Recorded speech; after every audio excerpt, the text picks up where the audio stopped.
San Onofre, like most of the power plants in the last 10-15 years, has been using what is called high burnup fuel. Reduce the number of refuelings, so allow longer operation without stopping nuclear power plants. And so as a result, the fuel rods are hotter.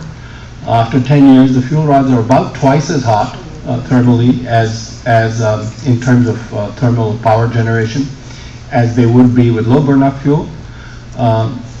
San Onofre seems to have exceeded the highest burnup here seems to have exceeded the levels that the Nuclear Regulatory Commission seems to speak about in their environmental impact statement in terms of worrying about disposal. So that's kind of a mystery, and I wondered whether San Onofre had explicit authorization to exceed the 62.5 gigawatt day per ton limit. I'm Arjun Makhijani. I'm president of the Institute for Energy and Environmental Research. So high burnup fuel more susceptible to damage, more susceptible to undergoing high temperatures.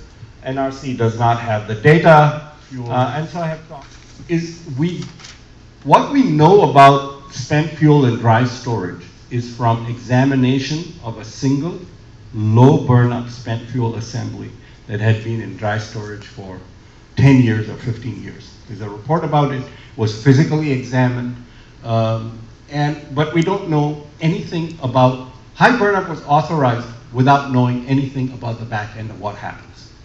So I'm not entirely sure what happens when you put this stuff and the temperature inside the dry cask get hot because it's harder to cool it.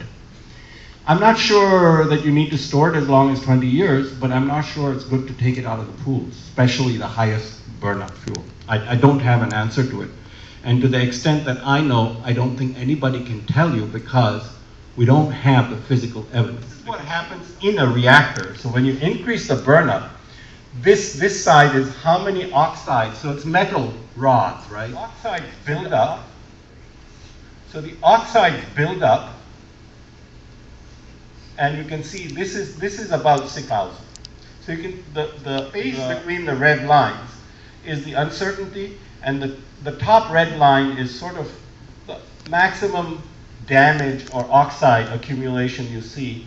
And on the right chart, you see the same for how much hydrogen is seeping, weakening the fuel rod structure.